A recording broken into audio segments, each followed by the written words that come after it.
Let me introduce to some and present to others Mr. Neely Fuller Jr. Mr. Fuller, good morning, and how are you? Good morning. I'm still learning. Okay, today's question is sexual confusion.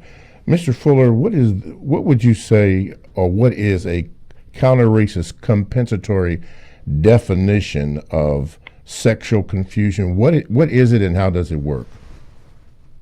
Well, the basic definition is just confusion of any kind for sexuality. You've got 9 areas of activity, and that's economics, education, entertainment, labor, law, politics, religion, sex, and war.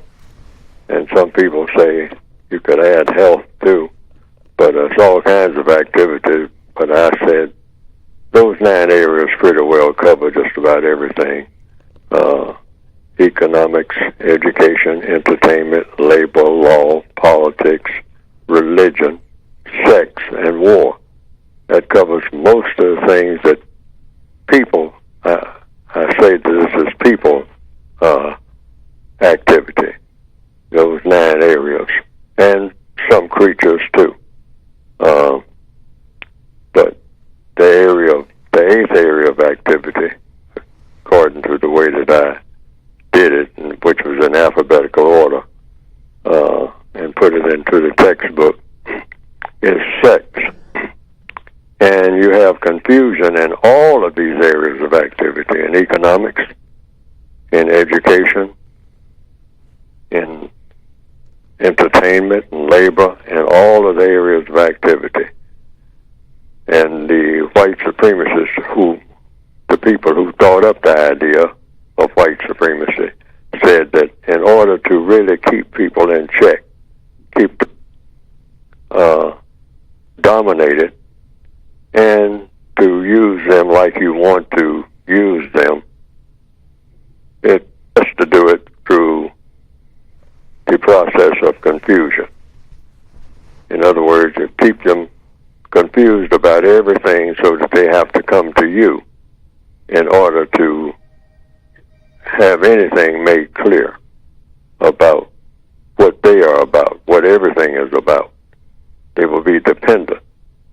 The person who is least confused in a room, for example, if it's 10 people in a room, 9 people are confused about whatever it is that they're confused about. But you have a 10th person who is not confused. So that 10th person, according to logic, is always the most powerful person in that room.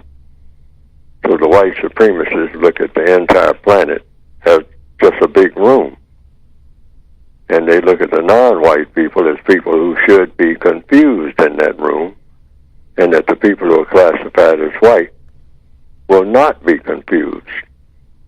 So they say, out of all the areas of activity, economics, education, etc., what is one of the best ways to keep people confused and have the greatest effect? Well, all of these areas are interactive. Education, particularly, if people are confused, about what constitutes a quality education, problem-solving education. If you confuse people about that, that's quite a bit of confusion. And if you confuse people about economics, in other words, they don't know anything about money or rubies or diamonds or anything that is called money, and how to handle that money in the best manner so that they get the best return for their handling of it.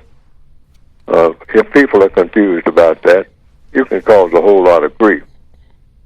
So the white supremacist said, yeah, but you can look at the area of sex. And if you can confuse these dark-skinned people about the area of sex, you don't have to make much effort to confuse them about anything else. Because sex is very basic. Sex is a very powerful force.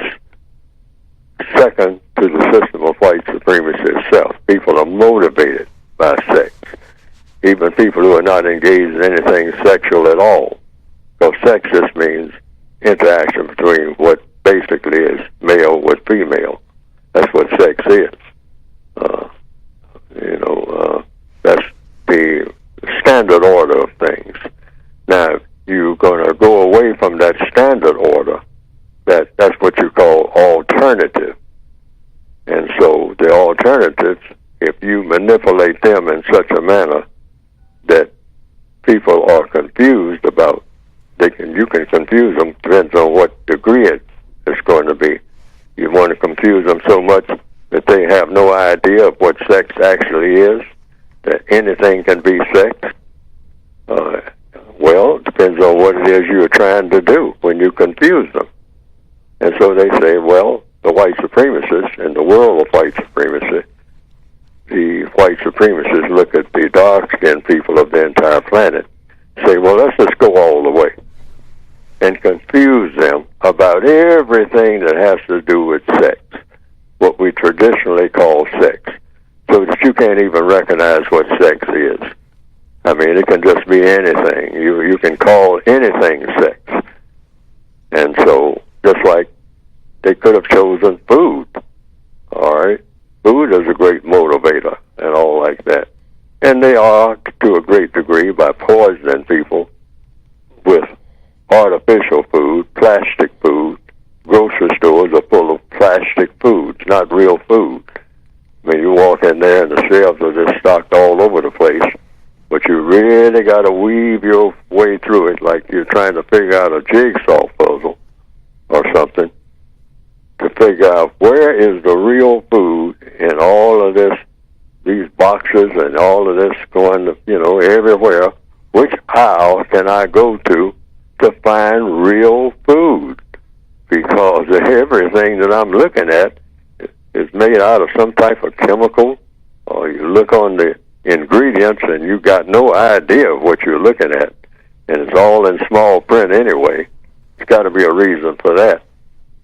So it's the same way that in 2019 that the white supremacists are doing with sex, this thing called sex. That's just when you walk into the store of sex, you got to really weave your way through it to find out what real sex really is, because they got all kinds of sex and different kinds of boxes and whatnot, different types of presentations. They're calling this sex and that sex, and if you do this and do this and do this, you really got some good sex going on, the best that ever came up. I mean, this is brand new sex. This is sex that you never heard of before. And so they just keep adding on and adding on and adding on.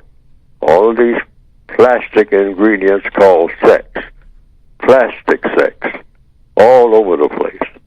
Now, dump it on the dark-skinned people of the world, and you don't much have to confuse them about anything else, because sex is, in its natural state, is a great motivating force. So if you can capture their minds when it comes to what is sex and what isn't sex by saying that everything is sex, everything is sexy, I mean, just don't think about it, just do it. Whatever it is, whatever the itinerary is, whatever the list of things that you do to have this type of sex.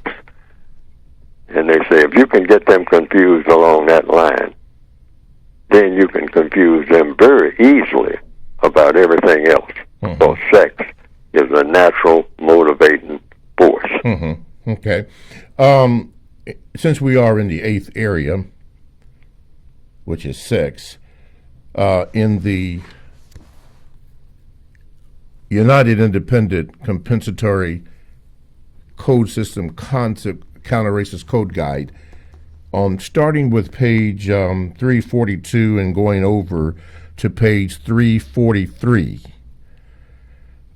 you have compiled, I guess, a small list of different types of names, which you had mentioned previously, of different sex. And beginning with, if you're there, Mr. Fuller, there are 3 paragraphs that I would like for you to hit on and discuss. I don't know how far we'll get along with this, but very important. Starting with the second paragraph, make that paragraph 1, 2, and then over to page 343. Beginning at the word, it is logical. You see that? Yes. Okay. Mm-hmm. It is logical to expect racist man and racist woman, that's white supremacists collectively, racist man and racist woman, these are the white supremacists of the known universe, to do everything. It's logical to expect them to do everything that they can do to prevent non-white males and females from evolving into universal man and or for universal woman. Mm-hmm. You have a universal man and a universal woman. Why? Because we're in the universe. Mm-hmm. That's what everybody should be striving to be. The best quality people. Yeah. By universal man and universal woman, we mean quality people. Now, what do you mean by quality people? You mean the best, most constructive that people can possibly be. We've never had that. And for the last number of years here on the planet Earth, we've just had racist man and racist woman and their victims. And their victims are all of the non-white people on the planet. Mm-hmm. And we've been stuck with that.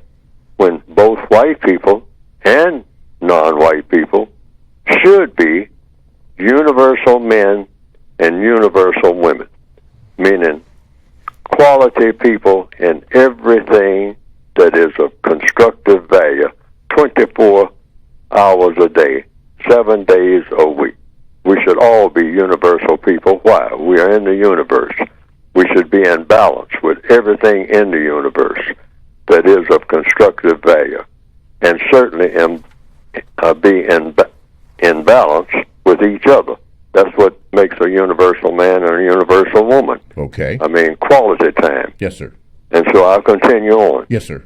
Therefore, during the existence of white supremacy, there's reason to believe that racist man and racist woman may or may not produce and or promote many so-called sexual categories that may or may not seem strange, harmless, or harmful.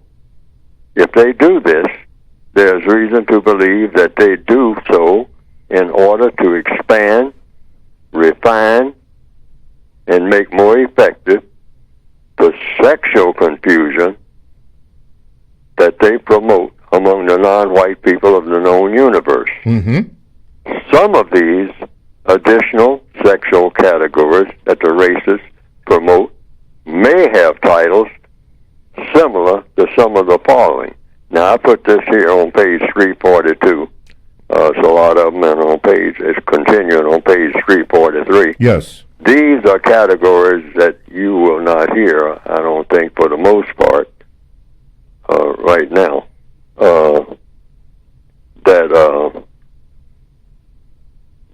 I say that the white supremacists may, in the future, say are legitimate sexual categories. And they will be telling the non-white people of the planet that these are legitimate categories. And then they will fill in all of the ingredients of what makes that category a category of sexuality. Mm-hmm. So they might come up with something starting in alphabetical order. You might say they'll be teaching it in schools and all like that. Children, now we have another type of sexuality, and let's start with, all sexual, A.n.a.l, all sexual. Now, little Ronnie, tell me, what is an all sexual? Mm-hmm. Stand up and tell the class what you have learned about, from last night and yesterday's activities and whatnot, what all sexuality is. Because I'm quite sure that you've been made familiar with it by your parents who also went to this school and learned about all sexuality. Yes. And then they will go on. Now, these are the categories they may come up with in the future. They may not have these exact names, but these are hypothetical names that I made up. Okay. Before we go to break, could you just read that last paragraph? Because we want to bring out this where it says there is reason to believe. Where it says what? Yeah, reason to believe. Right after you listed some of the categories. This one right here. There is reason to believe. See that under there? Reason to believe where? Right after you finish with all the categories, the next paragraph right there where it says there is reason to believe. Oh, there's on the next page. Yes. There's reason to believe that a substantial part of the white supremacist racial sexual confusion strategy is to promote the concept that the vagina of the non-white female is of little or no value in the world of future sexual classifications. And that'd be one of the ultimate things that they're going to get around to. You can watch for it. They're going to be saying that, and I've used this expression here on the air, most likely they'll be saying that the new black vagina, the vagina of black females, is going to be the white male anus. That is the new black vagina. That is the future black vagina. That black vaginas will be obsolete. And starting off with being obsolescence, to the best of my knowledge, means of less value, and then in the future, obsolete altogether. Okay. Those vaginas are worthless. They're not a white male anus, and anuses in general, but the white male anus will be it. Okay. It is going to replace the black vagina. Black vaginas will be completely useless. No point in trying to get in. You don't want to have anything to do with that at all. I mean, that's to be that's old. That's old hat. That's something to be disregarded. Okay, we have to pause for this break here. TalkTainmentRadio.com is a 24/7, no-charge worldwide broadcasting facility with hosts delivering on various topics such as news and lifestyle, sports, law, health, wellness, religion, and politics. Here's three that I'm going to share with you: New Money, Conversation with Don Carina, and the Quay Morgan Hill Show. These shows are all exclusive to TalkTainmentRadio.com, and all you have to do is go to the TalkTainmentRadio.com homepage, click on programs for the scheduled times and a little information about the various hosts and what the program is about, and you might want to sample them so that you can see. All this from TalkTainmentRadio.com, radio the way it should be heard. My name is Mr. Bobby, the co-host on the Compensatory Concept with Mr. Neely Fuller Jr.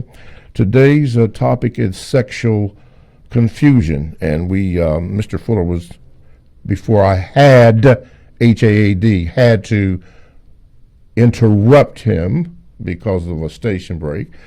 He was speaking on page 343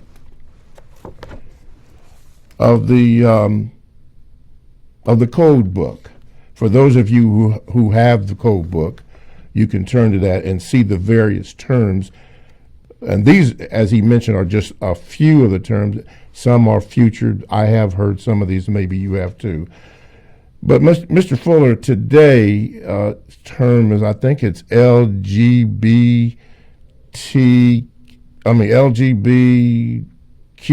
whatever it is. A friend was discussing that with me, and he said there's one now called, I think, transgender, or another one where they're trying to pass legislation that when a child is born, that they don't want any classification of it male or female. He mentioned that he said to me that this brought about a type of confusion that they're passing on to the children. What say you to these classifications that continually are coming up?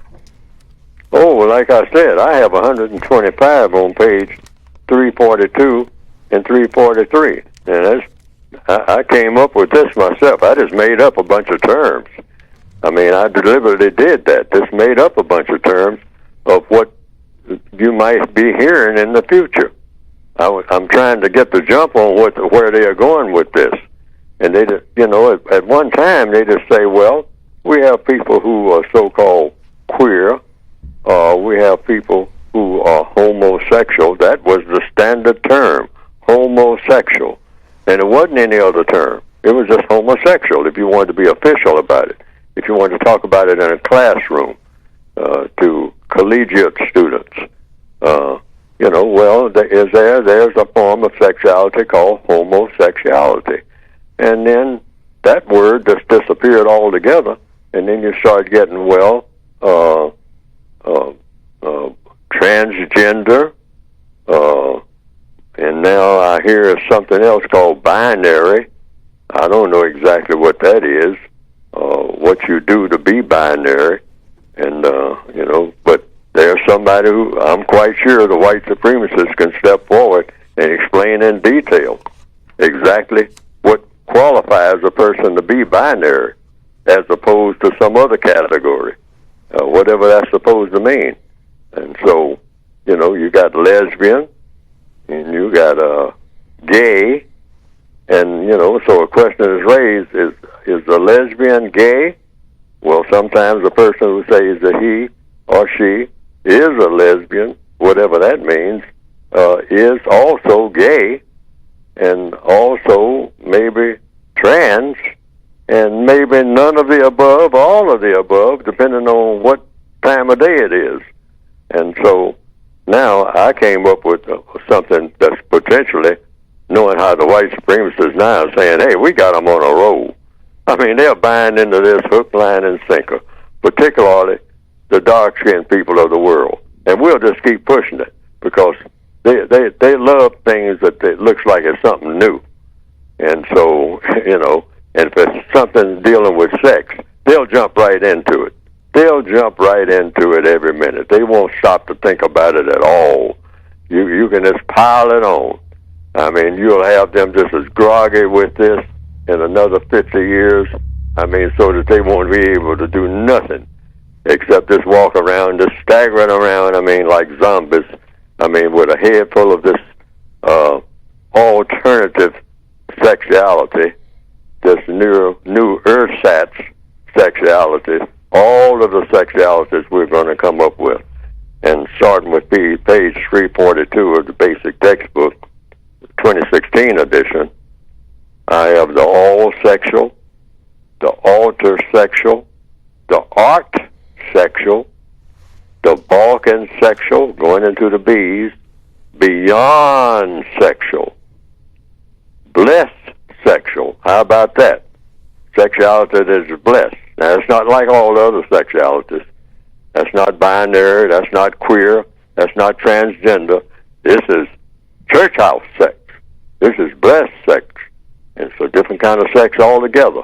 It's not male, female, but it can be, depends on what somebody says it is. And they'll stamp Jesus' name on it. I mean, in the future, watch it. And they'll say, hey, this is authorized by Jesus. I mean, we found some hidden writings in the old hieroglyphics back in Egypt. I mean, that was taken out of the Holy Land. And there is a category called blessed sexual, the sexuality that is really blessed. These other sexualities, that's really no good. There's nothing to them. I mean, but you can do them. I mean, they're not illegal. And but under our religion, the new Christianity, we're going to have the blessed sexual. All right? So everybody line up behind this. Then another one you might be bovine sexual. All right? Well, that's sex with cows. I mean, why not? Old Maisie, needs to have some relationships with people. I mean, people and cows do have an affinity, and then on and on and on. Capital sexual. carnosexual, casual sexual, centrosexual, into the C's now, charity sexual, church sexual. Well, you might match church sexual with blessed sexual and come up with another category of the two. All right, closet sexual.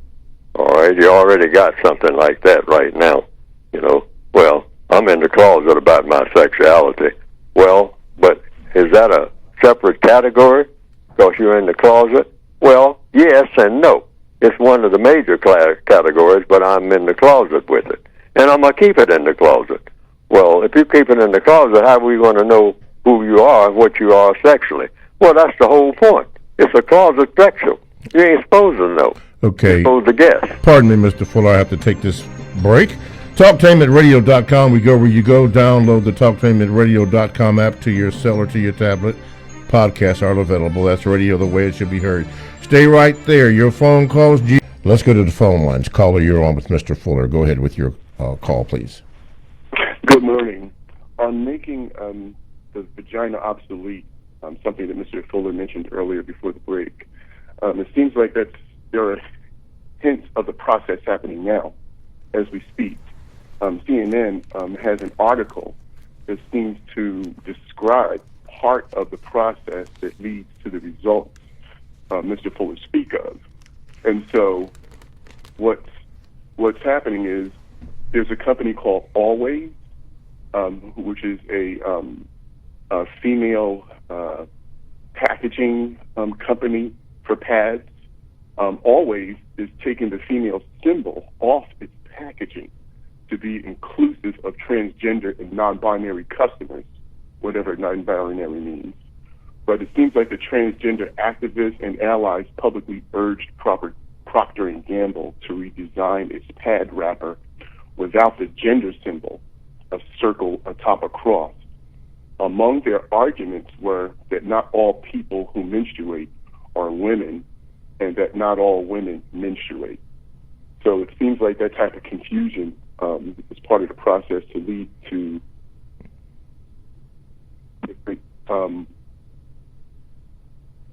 the different confusing processes that lead to an obsolete vagina. Mm-hmm. That was what I wanted to make a point about. Okay, thank you very much. All right, thank you. Mr. Fuller, before we move on, would you care to make a comment about that? Would you care to make a comment about that? No, except that everyone who is listening can listen, and we should always be seeking truth, and just think about whether or not what is being said is actually what is really happening. Okay. And if it is, for what ultimate purpose? So you always keep in mind who is behind all this, and for what ultimate purpose? I mean, who is supposed to get something out of this more than anybody? Anything that the white supremacists come up with is designed to have more power over non-white people and to keep them confused and dominated under the system of white supremacy.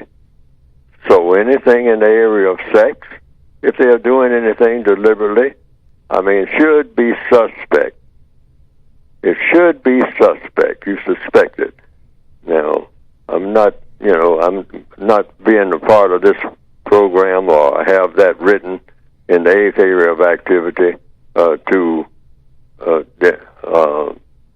have people making disparaging remarks and people going around like some people, it's been reported, some people going around killing people who are so-called transgender and all like that. I mean, you have all kinds of this type of thing, what you call gay, all over the world, always have had it, as far back as far I can remember in recorded history. And everything that is written and whatnot, everybody has family members who are, they're what you might call gay or bi or whatever title you want to give it.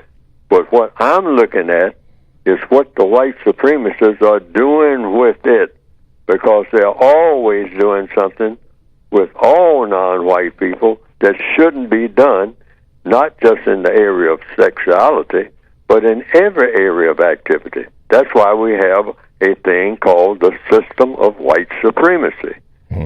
Worldwide. It's the dominant government. So sexuality is a powerful element. So naturally, they're not going to ignore that, the sexuality of people.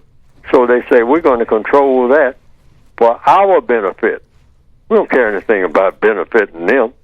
They will think that we are benefiting them because, particularly black people, you throw something out there that they haven't heard of before, they'll grab it right away because they're looking for anything new. We know. We have trained them that way. So anything, any type of new food, any type of new whiskey, or alcoholic beverages, or any type of new smoking device, they'll be the first ones in line to grab it.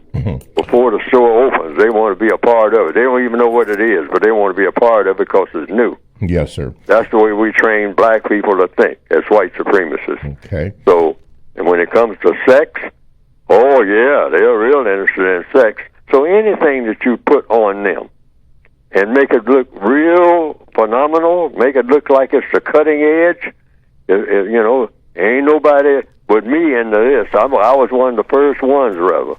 I mean, that's what black people like to be, and they like to be pioneers, particularly when it's something that's strange or exotic, and so they want to be right on the cutting edge.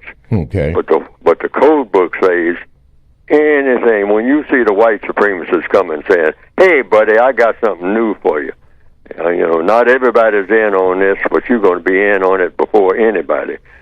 That is a danger signal, black people of this planet. I mean, immediately become suspicious. Your antenna should always be, here they come. What are they up to now? Alrighty. From the Gmail, we have this. It says, this comes from Raj. Mr. Fuller, I've studied a lot of scholars. However, I'm most impressed with your work. My question is as a non-white person, classified as a black male, how is being a constructive individual in all 9 areas of human activities a death blow to white supremacy? Because everything that the white supremacists want black people to be involved in is supposed to be non-constructive. Underline, N-O-N, non-constructive. So that means, logically speaking, under the law of compensation, under the law of balance, under the laws of logic, anything that is constructive is contrary to what the white supremacists want for the non-white people of this planet. Anything that black people themselves come up with black people come up with ideas of their own sometimes. Well, the white supremacists stand back and take a good long look at it and say, now, is this going to be constructive or non-constructive? Because this black person is doing it. All right, this black person is interested in doing it, trying to do more of it. So I need to take a look at it. And so if it's something non-constructive, the white supremacists will help that black person do it. I mean, that's when they show up, for sure. When it's something that you yourself started doing. And they'll show you how to, hey, you can make more money at it or something like that. But it's got to be non-constructive.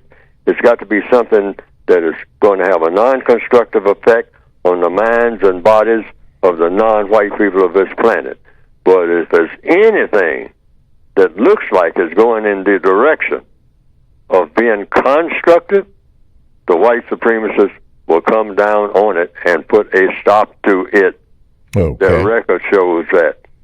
All right. They will interrupt that because no black person is supposed to walk around doing anything of constructive value on this planet unless the white supremacists authorize it so that it works for the white supremacists, racist man and racist woman, and maybe just peripherally or over on the edges, just to have a little constructive value to the non-white person. Okay. But anything that is solidly constructive, and non-white people, black people, are doing it on their own, and it's going to be constructive, that's a no-no Okay. in the system of white supremacy. All right.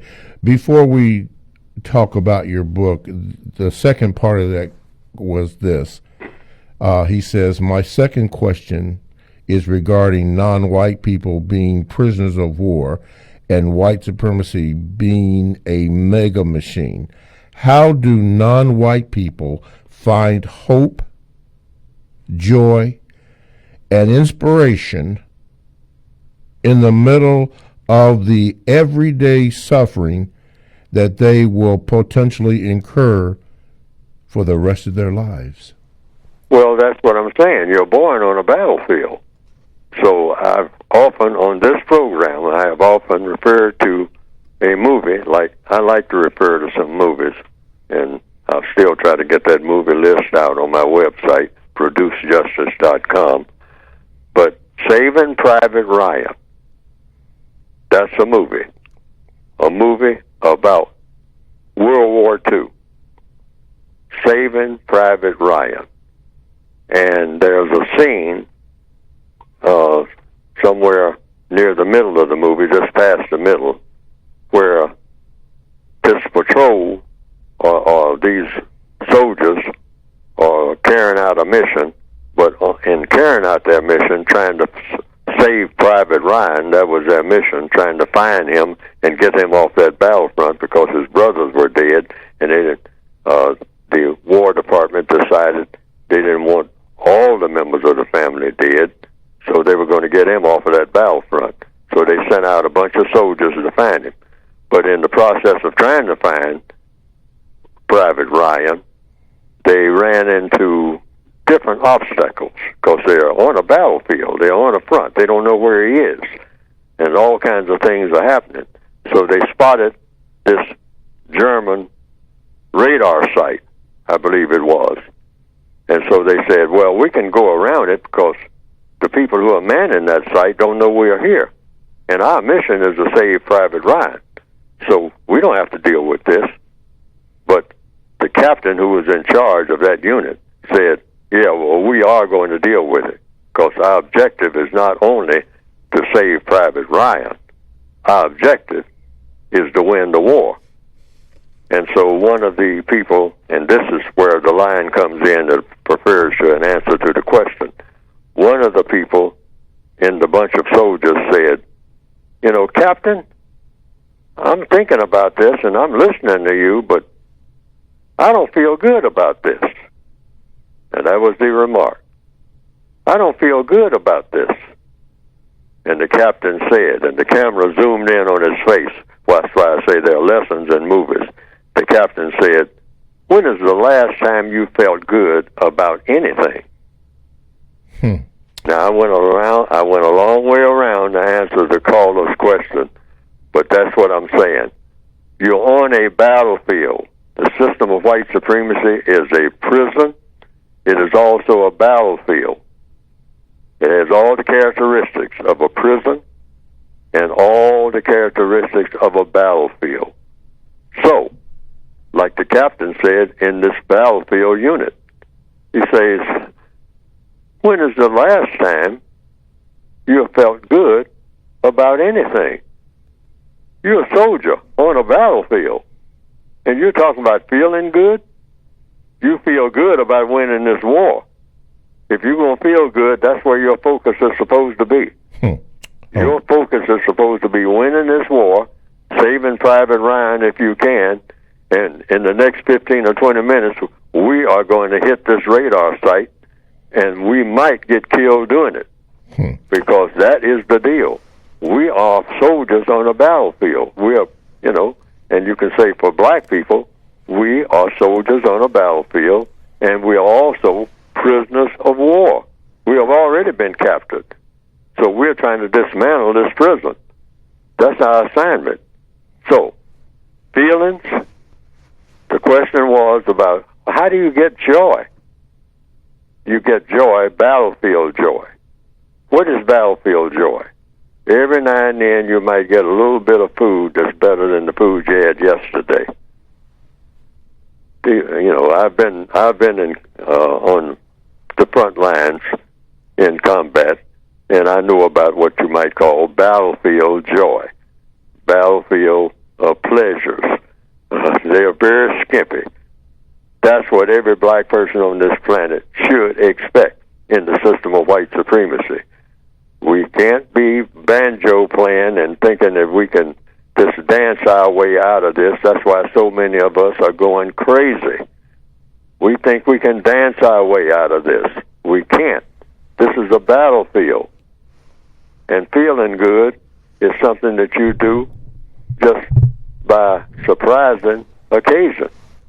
These are surprises. Like there's another scene in the movie, Saving Private Ryan, where in the middle of a firefight, now a firefight means everybody's shooting. Everybody's shooting. People shooting at you, you're shooting back at them. And it's pouring down rain. It's miserable conditions, okay?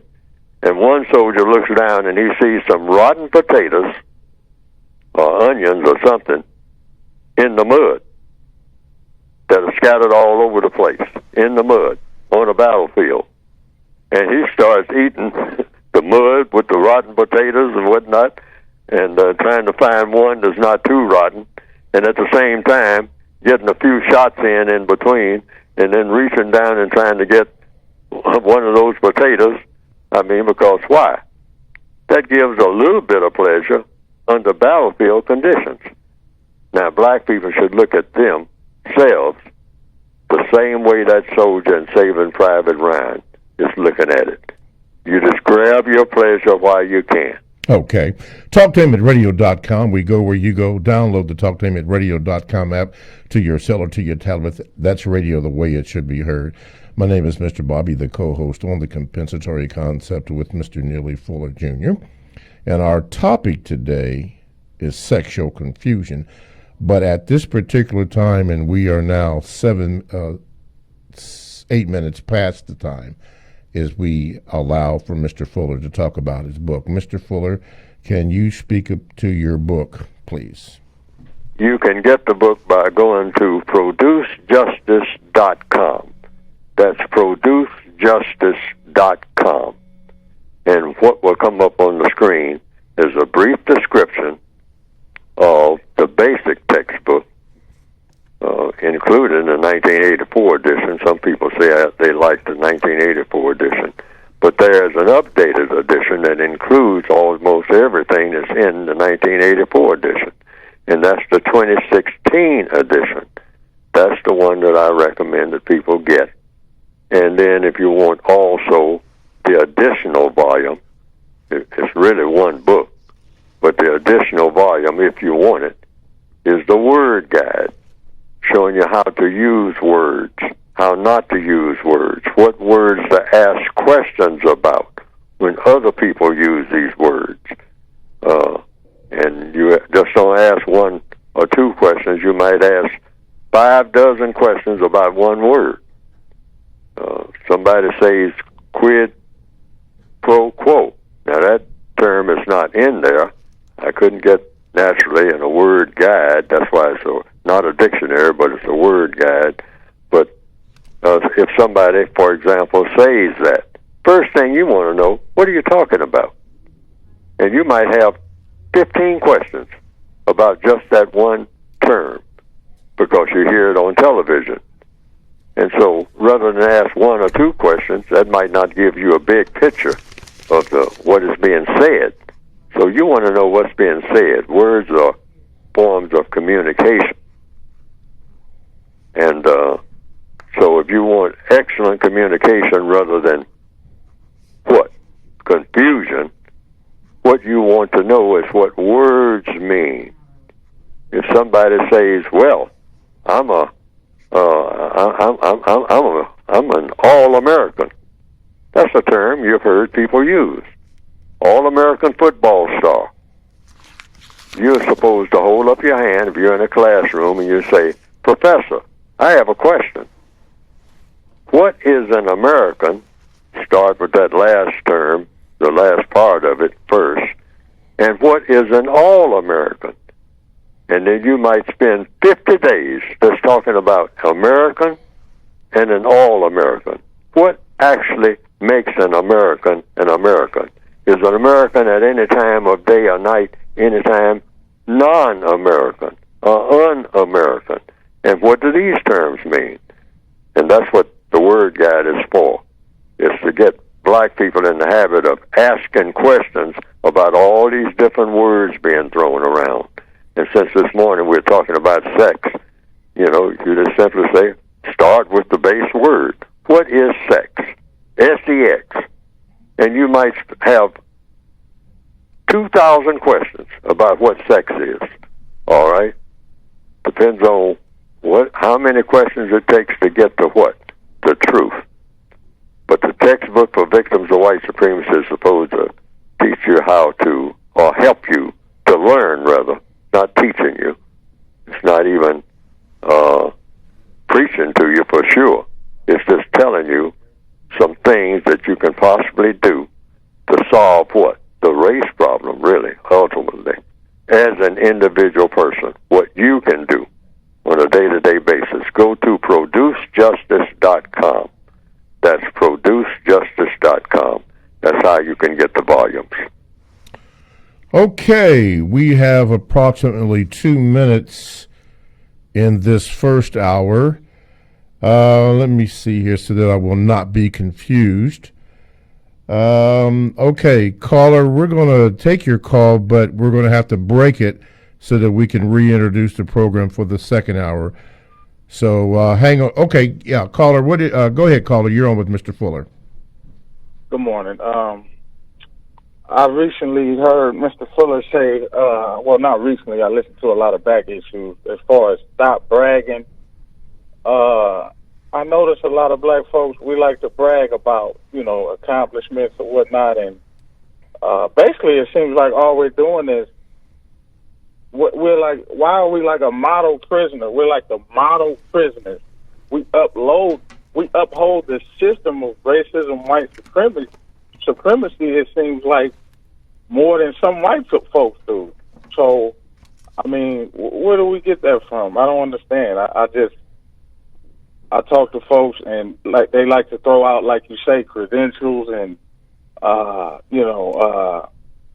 just like they're a model prisoner. It seems like. I guess that's the way my mind perceives it from listening to these shows or whatnot. But I'm just curious, and when you try to talk to them about the system that they live in, it just kind of goes over their head. And even some conscious folks, if you guys are familiar with the term conscious, not even a lot of conscious folks understand this system.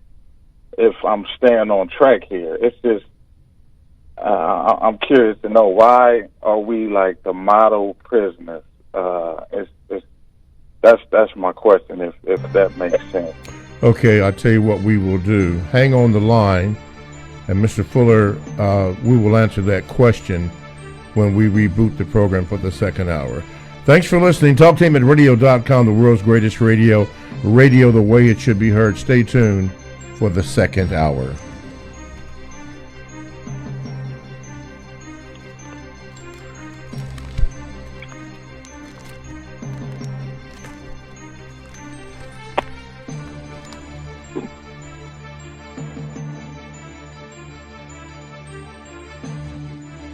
Thanks for listening to The Compensatory Concept with Mr. Neely Fuller, heard exclusively on TalkTainmentRadio.com, the world's greatest radio. The most important question in all racial matters is why. One should always ask it. Radio, the way it should be heard. You've got the power. The world's greatest radio. TalkTainmentRadio.com.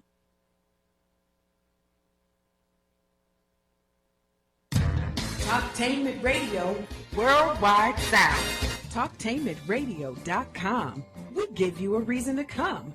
The world's greatest radio. We give you a reason to stay. Radio the way it should be heard. You got the power. The views and opinions expressed are those of the host and guest and not necessarily those of TalkTainmentRadio.com, the management, the staff, or K&E World Network, LLC.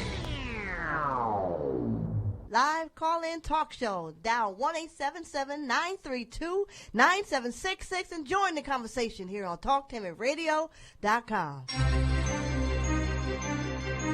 This is the Compensatory Concept with Mr. Neely Fuller, heard exclusively on TalkTainmentRadio.com. Follow the system of racism, white supremacy better than some white folks. Okay.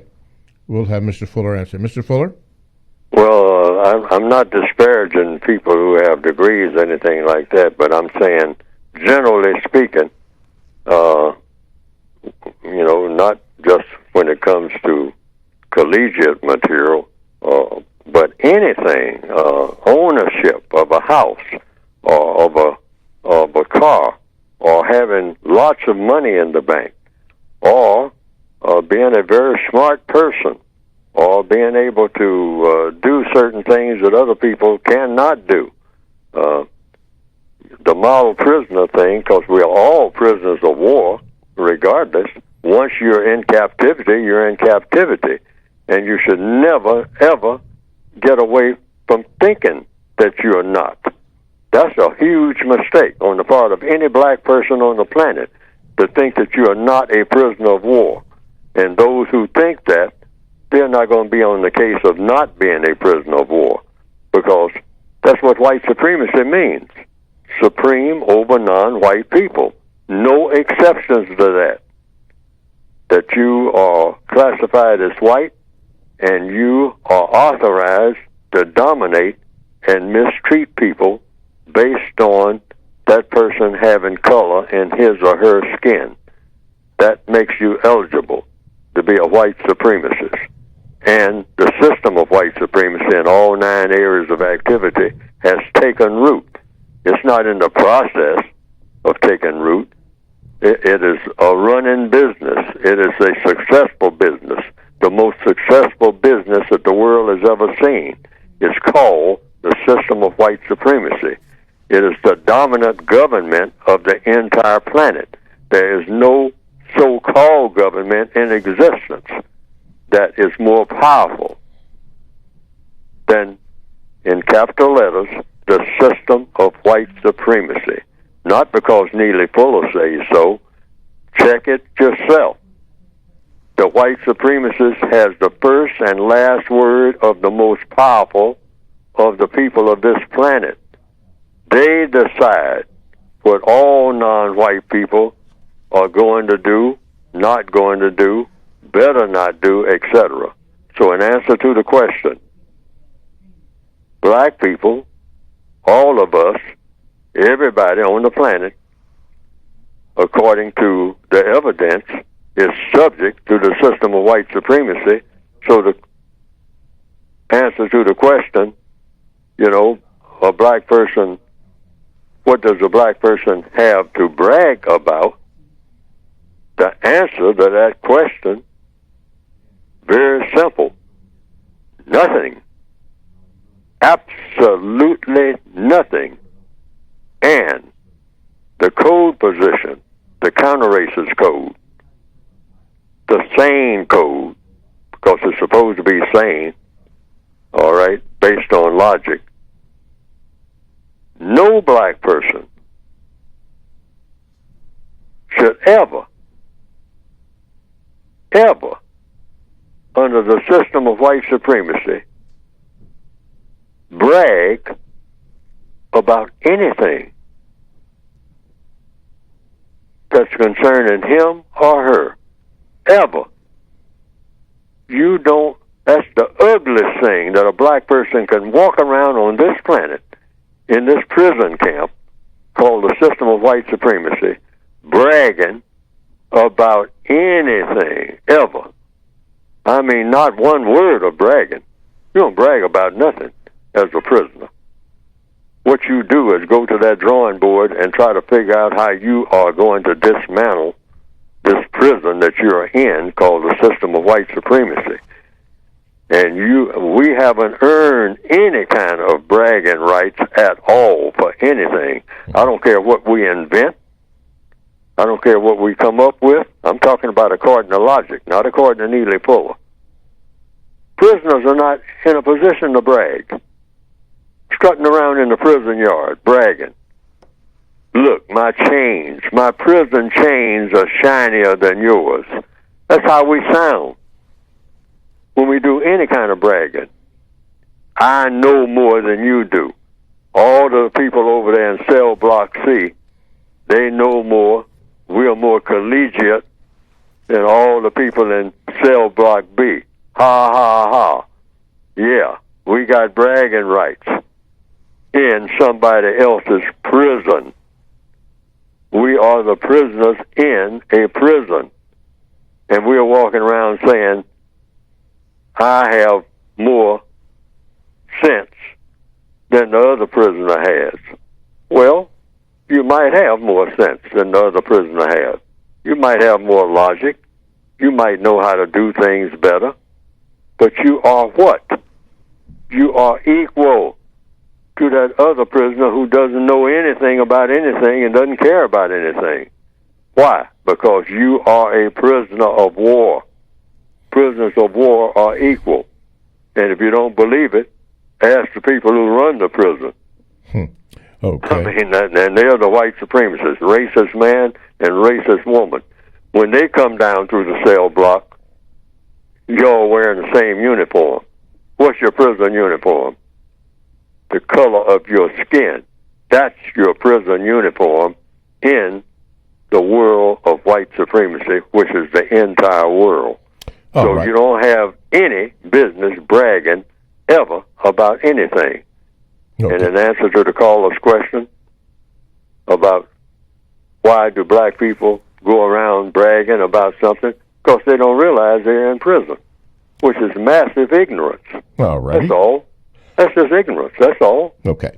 I mean, we are ignorant. If I was doing it, if I'm, don't realize that I'm under the system of white supremacy, either I am or I'm not. All righty. Let's take a call. Go ahead, caller. You're on with Mr. Fuller. Good morning, Mr. Bobby and Mr. Fuller. Well, just going off what Mr. Fuller said, and we are dominated in the system of white supremacy, and dominated is a verb within itself, but it takes a lot of action and speech and a tremendous amount of thought. And thank you, Mr. Bobby, for coining that acronym, TSA. So it's no way, or it's not likely to know exactly how or what a person thinks. But I just want, my question for Mr. Fuller is, can he explain the importance of paying attention to, observing, and analyzing what white people say and do, and try to predict what they think? Thank you. All right. Thank you, caller. Mr. Fuller? Yes. In fact, in answer to the question, that's why I start this program off when people ask me, how am I? Mr. Bobby does. I say, I'm still learning. Black people should always be in a learning mode. Why? We are labeled as people who don't want to learn anything of constructive value. Nobody wants to be around us because we are not constructive. Because we have been trained not to be constructive. Trained by whom? The white supremacists. They train us, whether we realize that or not. So anytime we are trying to learn about what's going on and why, who's doing what, who are the most powerful people, how did they get that way, what is power, try to learn everything about, not just about that, but about everything in the known universe. That's what the white supremacists do. They will study, like I said in the textbook, the original copy. The white supremacists will go to the bottom of the ocean and pick out one grain of sand out of the bottom of the ocean, and probably pick the ocean to pick it out of, because he or she may have heard that they got a different type of sand at the bottom of that particular ocean that you don't usually see. And so they will go and get 1 grain of that one sand, of 1 grain of sand on the bottom of that ocean, and put it under a microscope. So somebody like me will walk past and say, "Hey, Brian, what are you doing?"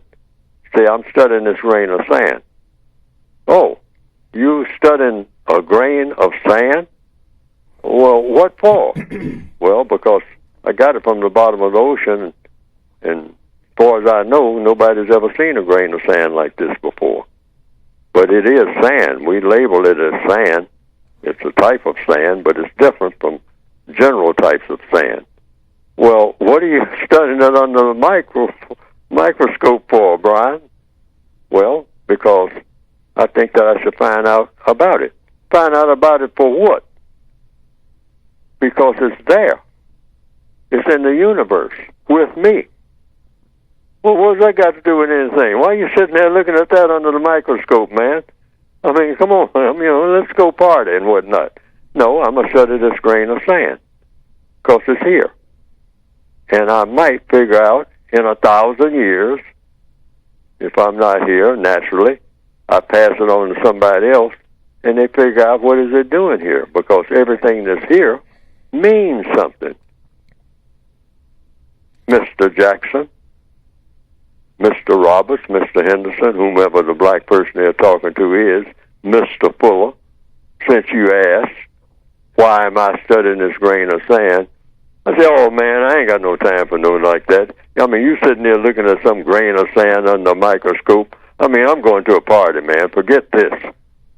So I'm out of here. Fuller's down the hall. But the white supremacist, if that's who he is, he sits there. If Brian is a white supremacist, he sits there and he studied that grain of sand day and night. Why? Because it's in the universe with him. And you know what? That's the white supremacist mind. They want to know everything about everything, not just some things, not by when the next party is going to be and where. They want to know everything about everything, every drop of gasoline. They want to know if the gasoline that you find under the ground in Maine is different from the gasoline that you find or the oil that you find under the ground in Yemen. They want to know that. And why is it different? And what can you use it for that would be different? They want to know that. And it doesn't make any difference how long it takes to find out. They are going to take as long as it takes to find out. But Neely Fuller, with his dumb self, will walk past a whole pile of sand and didn't even see it. Why? Because I'm busy doing one thing in answer to the caller's questions. I'm watching one thing more than I'm watching anything else on the planet, and that's other black people. Like I'm going to learn a whole lot doing that. I walk down the street looking for other black people to look at and evaluate them and make some type of judgment call on them, whether or not they should be in the hood or not, on my side of the hood, like that side of the hood is yours anyway, which they can move you anytime they get ready, which they're going to do next month with that regentrification program that they got you don't even know nothing about. You and your grandmother's fixing to get moved out, but you're getting ready to kill this guy because he crossed the street on your turf. And you don't own 2 inches of anything and never have since the beginning of white supremacy. But the white supremacists know this about us. Okay. Let's take this phone call before we take our station break. Caller, you're on with Mr. Fuller. Go ahead, please. Hi, good morning, Mr. Bobby, Mr. Fuller. I'm kind of glad y'all talking about this subject, sex, because there's this thing that's been on my mind these past couple of weeks. Just, going on social media, specifically Instagram, and just seeing the exploitation of the black woman, especially when it comes to her butt or ass, I guess you would say. And that's what I see all on my timeline, just females, black females, posing and just pictures of her butt. And it's like all I see, and I'm just like, dang, like, is this basically all we're good for? Is just, a physique and, and whatnot. And I understand, this goes back all the way back to slavery and how they exploited that black woman with the big bucks, Sarah Bartman.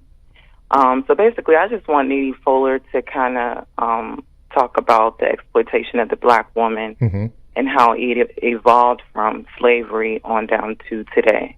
Okay, thank you very much, caller. Mr. Fuller?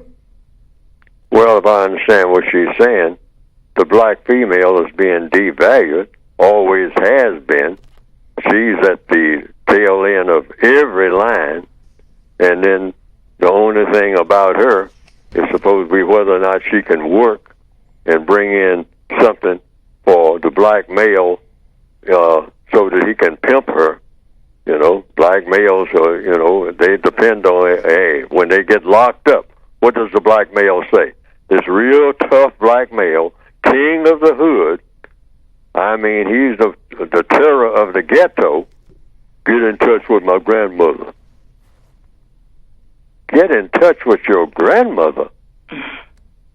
Get in touch with your grandmother, Negro. Stop and think about that. Hey, somebody get in touch with my grandmother. Got all those tattoos, got all those muscles. Now he's behind bars because the white supremacists put him there. He ain't bad enough to deal with that. All right? I mean, he's the terror of the ghetto, got everybody eating out of his hand, and running from him in the ghetto. That's like the caller said earlier. See, this is how black males get their bragging rights. Yeah, I got all the women in town that I want. Well, welcome to the slave plantation. That was true then and it's true now. So what? If they're black. Well, I got some white ones too. Well, the only reason you've got any white ones at all is because the white supremacist said he's going to allow you that. All right? That's so you can be an example of being a pimp. Pimps are really effeminized. We look at them as being masculine, but they're really feminine.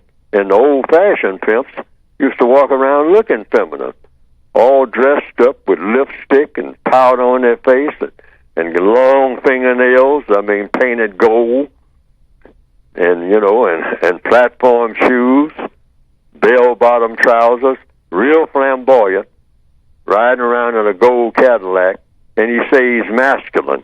He's not masculine at all. Why? That's just an updated version of who's feeding all white slavery. White slavery ain't the same as black slavery. Black slavery is taken for granted. White slavery, that's something special. Okay?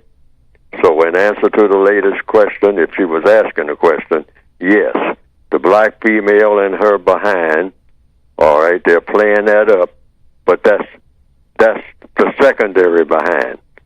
Because what they are doing little by little, they are grooming the black male to pay attention to that black female's rear, not her vagina, all right? And then when they really get it updated, say, okay, now you all are ready to graduate to the next level. All you black males on the planet who like anal sex, okay? Now, the black female rear end is no longer top of the line. That's not premium sex. Premium sex for you black males is the white male anus. That's premium. Why? Because it's big and white. Mr. Fuller, can you go back to page 343? And you stated this in the first hour. Maybe there were some that didn't get that. that statement that you had written here, where it says there's reason to believe under the list, is very important that we get that you get that out again. You see that? There's reason to believe that a substantial part of the white supremacist racial sexual confusion strategy is to promote the concept that the vagina of the non-white female is of little or no value in the world of future sexual classifications. And I have that on page 343 of the 2016 Revised Expanded Edition of the Basic Textbook, that while the non-white female is of little or no value in the world of, and I have it in capital letters, future sexual classifications, the black female vagina, the non-white female vagina, will be almost, for most practical purposes, obsolete. What is that? I mean, that's of no value at all. I mean, hey, do anything with it. I mean, ban it. I mean, fill it up with concrete. I mean, we don't need it anymore. Anuses, white male anuses, that's the thing. And when it comes to vaginas, the white female vagina is going to be the crown jewel of all sexuality. That's it. That's the only thing of any value. The white female vagina, ultimately, according to the white supremacists and their plans, in my opinion, is going to be the only vagina that counts. That's the reproductive vagina for the future. The black female vagina is going to be nothing at all. And so you take, what's the strategy? To take all of the attention off to the black female vagina, count that as being worthless, something you don't want to go nowhere near, and then go to the anus, and then make the white male anus what the black male, and he's been groomed in the penitentiaries and all like that, but let him know through propaganda, hey, this is the crown jewel of sexuality for the black male. Look for the white male, ultimately. Now, that's not true right this minute. The average black person listen to me say that, say, oh, man, come on. I mean, hey, no way. No way. That's not for me, All right, but let this keep going like it's going, generation after generation. And the white male anus is going to be the new black vagina. Wow. That's according to the logic that they are using now, according to where the evidence seems to show. Yes, sir. White supremacists I'm doing with all this sexual confusion. Okay. On page 344, right in the middle, there was a question that was asked. It says, why do many, you wrote this in here, it says, why do many white you see that? Why do many white supremacists, racist men and racist women, collectively, about halfway down the page, you see it? Yes, why do many white supremacists, racist man and racist woman, collectively, directly or indirectly, approve of homosexual and or lesbian activity between and or among non-white persons? Answer: because many white supremacists have concluded that such acts involving non-white people will best help to weaken and confuse non-white people, thereby making it easier to dominate and mistreat them. There it is. Now, that's the whole program right there. Right there. The whole program. See, the white supremacists don't do anything that's not going to make white supremacists stronger and going to make non-white people, black people, sillier and weaker. Sillier and weaker. You get silly And silliness leads to weakness. That's why, they say, stop acting silly. Get serious about something. A teacher will say that. A grandmother will say that. I mean, you got to be serious about this. I mean, anything that's going to be constructive, you be a little bit serious. And so I've heard non-white people in many instances, all kinds of circumstances, say what? Black people say what? Oh, man, you're too serious. When black people need to be serious more than anybody on the planet. Why? Because of our condition, that's why. Mm-hmm. Ain't no such thing as us being too serious. Ever. Being in the prison shape that we're in. Okay. TalkTainmentRadio.com. We go where you go. Just download the TalkTainmentRadio.com app to your cell or to your tablet. Podcasts are available. That's radio the way it should be heard. Coming up next, Javari, I think that I may have time to answer your question. That caller that just called, you can call back. The phone lines are open. And then we'll have Mr. Fuller speak about his book at 1:45 the hour. All that and much, much, much more. We have a caller on the line. Caller, go ahead and with your question for Mr. Fuller. Oh, yes, sir. Mr. Fuller, talking about sexual confusion. I was speaking to this brother about all these black women in the city that I live in. There's so many black women between the ages of 20 and 30 who are in lesbian relationships in the city that I live in, and it's just epidemic. And when I mentioned this to another friend, he says, well, maybe because there's just not enough men. And I said, no, that's not the reason. I said, because there's brothers on every corner looking for a woman, And, when me and you were coming up, the only competition we would have for a woman would be from another man. Now these young men who are my nephew's age, who are like 25, they got to deal with these other black women who are going after the same woman that they want. So, but here's the question. Our sexuality, the white supremacists, they got everything to do with our behavior, right? I mean, black people want to say that they were born gay, but as I said last time I talked to you,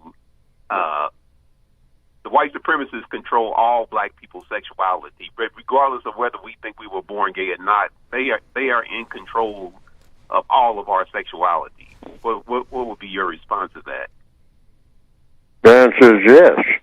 If the question is, are they in control of our sexuality, the answer is yes, absolute.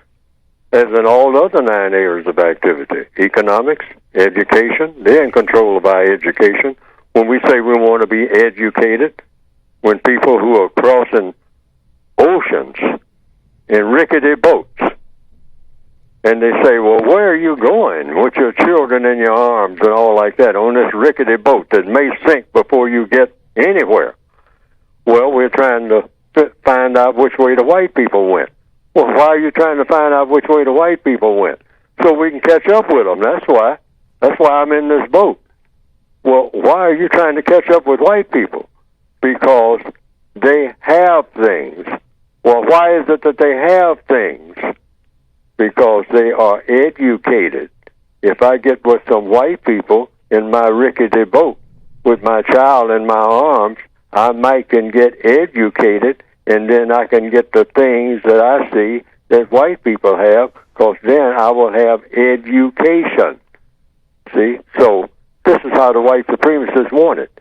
And it's the same way with sexuality. They control that. They control how we think. What we think of sex and what it is and what it isn't and how it should be conducted, they are in absolute control. Okay. And the way they are controlling that now is to say that the white male anus ultimately is going to be in the new black vagina. And they're going to take the black females, mate them with each other, because they're giving up on the black male, because you said, like the caller said, it's a black male on every corner looking for a black female. That is true. But that black male standing on that corner and I've seen this all of my existing days. Hey, baby, don't you want to talk to me? That's a standard question. Hey, baby, you want to talk to me? Now, the answer to that question is, talk to you about what? About me and you getting together. That's what it's going to come down to. Getting together. See, that's what I mean by asking a lot of questions. And every black female has finally done this. This is why when they got the final question, they say, talk to you about what? Well, talk to you about you and me. You and me doing what?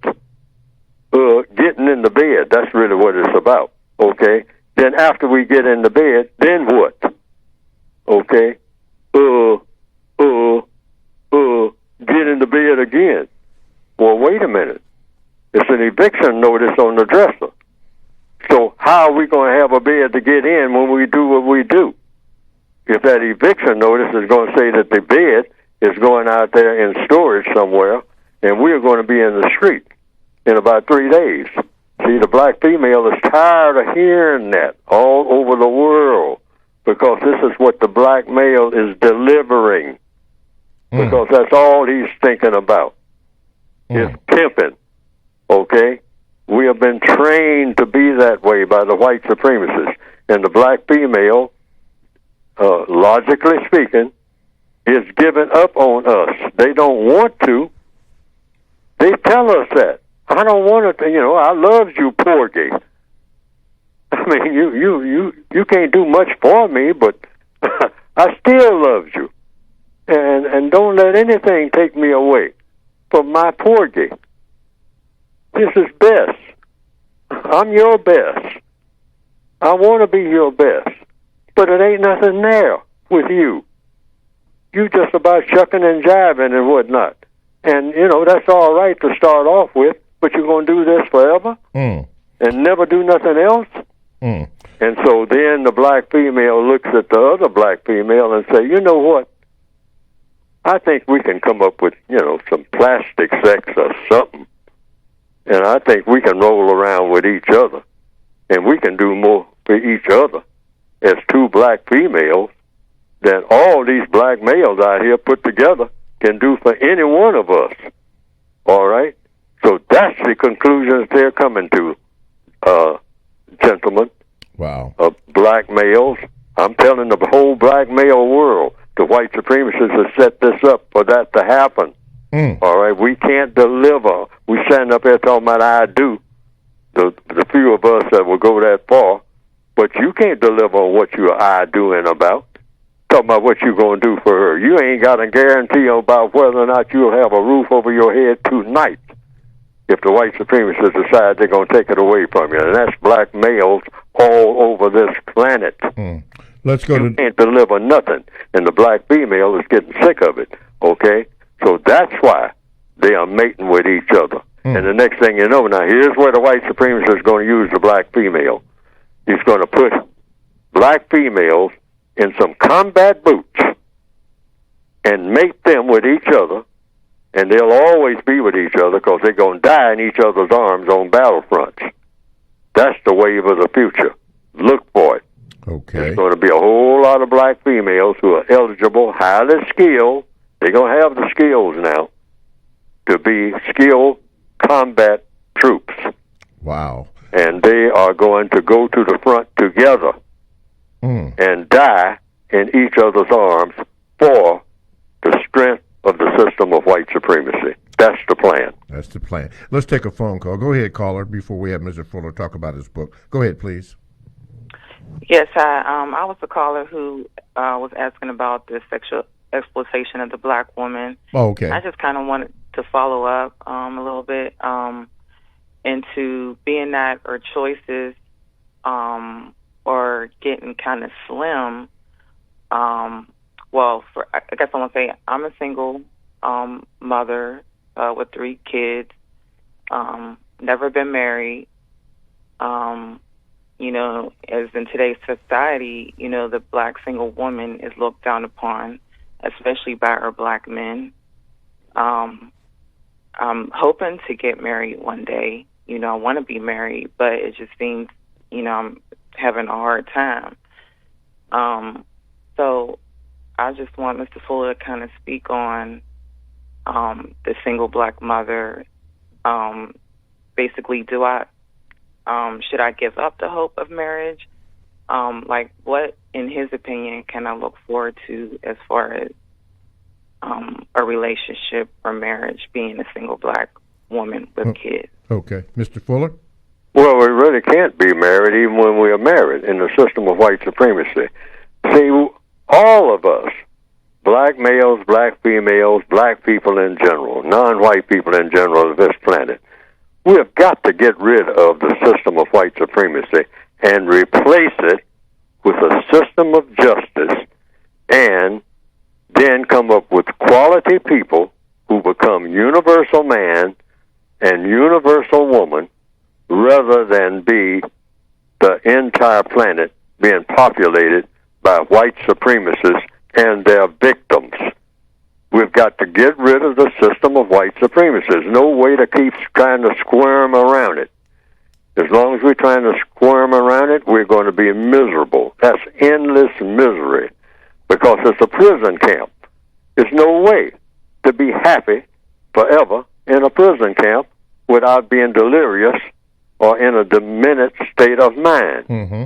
I mean, accommodating prison conditions, like we're getting to the place where we've gotten there, really, where that's what we're trying to do.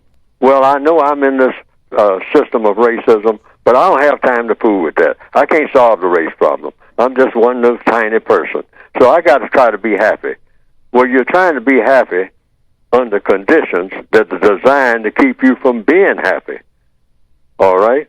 So we're going to have to get rid of the system. That's got to be the priority.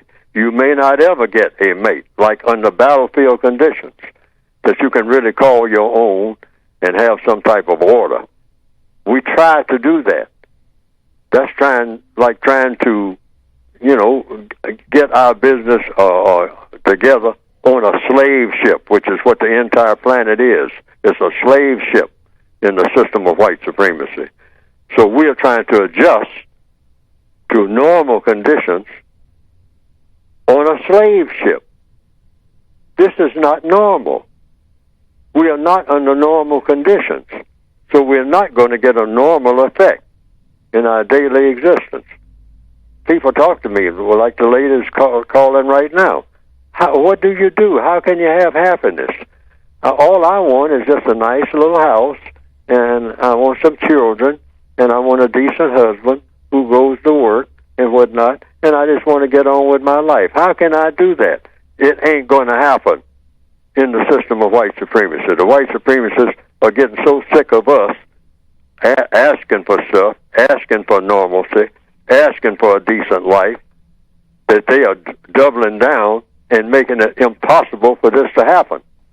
Because that's what white supremacy is. That's what racism is for, making it impossible for black people to do anything of constructive value. So it's like I said at the earlier part of this program, lifting that passage from the movie Saving Private Ryan. Hey, you are talking about feeling good in a feel-bad situation. You got to make the situation not a feel-bad situation, and then you can feel good. Mm-hmm.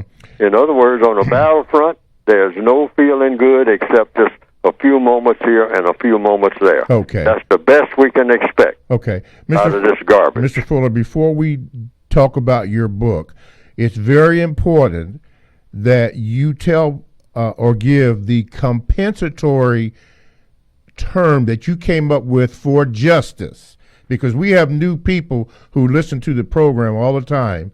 I get tons of Gmails, and they ask questions about that. So for those who are listening, who are tuned in right now, Mr. Fuller, give the compensatory answer to what justice is. The definition for justice, compensatory definition. It is as follows. I came up with this in 1994 because there is no legal definition for the word justice, which is why it's so elusive. So I'm trying to nail it down so you can measure it. You'll always know it on your job and everything else. One, it has two parts. I came up with this in 1994.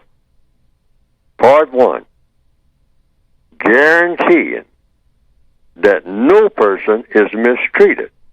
In order to have justice, you got to have that part one, guaranteeing that no person is mistreated.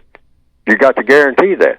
If you're in a situation on your job, anything like that, and there's one person who is being mistreated, you don't have justice nowhere in that place, because one person is being mistreated, period. Okay? And number two, guaranteeing that the person that needs help the most gets the most constructive help. Underline constructive. You got to guarantee that no person is mistreated, and you got to guarantee that the person that needs help the most gets the most constructive help. That's 24 hours a day, everywhere on the planet, all the time, without fail. It's never been done, no place in recorded history by any people that ever have existed in recorded history. Maybe in pre-recorded history it existed. But do you have a condition anywhere on this planet where no person, any village, where no person is being mistreated, and every person that needs constructive help is getting it, including the person that needs help the most? It's a very simple formula, but nobody has ever achieved it because nobody has ever been serious about trying to make it happen. We give lip service to it. But that thing called justice, I looked at a whole bunch of definitions of justice. I finally asked a lawyer, what's the legal definition for justice? And he said, in the northwestern hemisphere, in what we call the United States, justice is whatever the Supreme Court says it is. And I said, is that true? And he said, yeah. I said, well, Supreme Court justices, they change. I mean, all the time. They change their own decisions sometimes. He said, yeah, that's what I mean. It's whatever they say it is. I say, that's no standard at all. I say, you got to have a world standard. And so I came up with one that I think will hold up until someone comes up with one better, because I'll adopt it. Because I did a whole lot of head scratching to come up with that simple definition. Guaranteeing that no person is mistreated. That's part one, not the two parts. And guaranteeing that the person that needs help the most gets the most constructive help. Now, I'd like to ad-lib on that, because the average person will say, well, that's out of the question. You're talking about utopia. I mean, well, you can call it what you want to. That would be justice. And we have seen symptoms of that by little things we see right in front of us every day. For instance, ambulance coming down the highway. Now, you're guaranteeing that the person that needs help the most gets it. By what? When you pull over to the side. Now, you're in a hurry. You got to get somewhere. You have an appointment. You got people waiting on you at the train station. You told them you'd be there at a certain time. But now you got to do what? You and everybody else. Well, this person, this one person, in this long highway that's in that ambulance, is just one in there, all right? And he's half drunk. That's what his problem is. But you got to pull over, all right? He got drunk, and he fell, and he hit his head. So some ambulance drivers came and picked him up, put him in the back of the ambulance. He's coming down the highway. It's rush hour. Now, all of these hundreds of people got to do what? Pull over. Why? This is the person that needs help the most at this moment in that situation. Now, we understand that, but we don't understand that on a world scale. See what I mean? That's why I say that can be done, because we have examples all the time of people doing it. You know, everybody's inconvenienced. That truck driver that's trying to get this load through, and his cell phone is jumping off the hook. I mean, you know, saying you're supposed to be such and such a place. Man, you're a truck driver. You got all this cargo there, and those people are waiting on you at that warehouse, and you got to be there. And you're out there on the highway talking about the ambulance and whatnot. Yeah, well, the ambulance is here. I'll hold it up so you can hear it. I'll photograph it. You know, y'all think I'm lying. I mean, the ambulance is coming through. It's stuck in traffic back behind me. I've been sitting here for 15 minutes. That's the way that works. That's the way the whole world is supposed to be. All right? All righty. Okay. Okay. Javari asked this. By the way, go to producejustice.com to get the book that Mr. Fuller has, the United Independent Compensatory Code System concept. I'll let Mr. Fuller go ahead and explain what justice was so that people can know and order this book. And in the book, I talk about justice. Replace white supremacy with what? With justice. Not black supremacy, not anything other than guaranteeing that no person is mistreated. That's real simple. That's kindergarten simple. Guarantee that no person is mistreated. You know what mistreatment is, all right? And two, guarantee that the person that needs help the most gets the most constructive help when that help is needed. Yes. ProduceJustice.com. ProduceJustice.com. Okay. Go to that site, and you can get the textbook. Okay, last question here comes from Javari. I think I got it in, Javari. It says, I would like to ask Mr. Fuller, can we overcome white supremacy while we're still practicing their religion, which disintegrates us and tells us, anyway, I messed up that word, tells us to obey our masters and that females are filthy on their periods?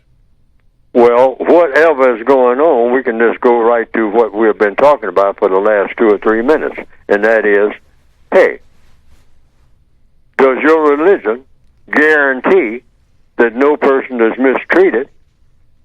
And does it guarantee that the person that needs help the most gets the most constructive help?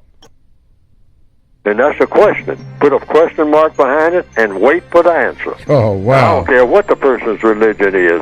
I mean, if your religion doesn't guarantee that, I mean, we'll talk about that later after we get the justice that we're talking about. All right. Thank you, Mr. Fuller. Wow, that came up on me real fast. TalkTimeRadio.com, the world's greatest radio the way it should be heard. We'll see you next week. Thank you, Mr. Fuller.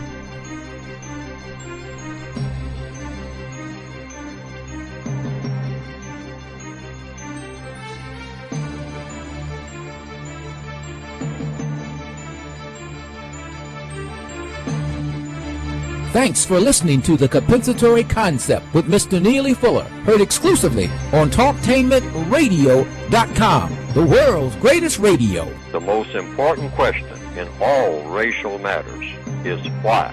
One should always ask it. Radio, the way it should be heard. You've got the power, the world's greatest radio. TalkTainmentRadio.com.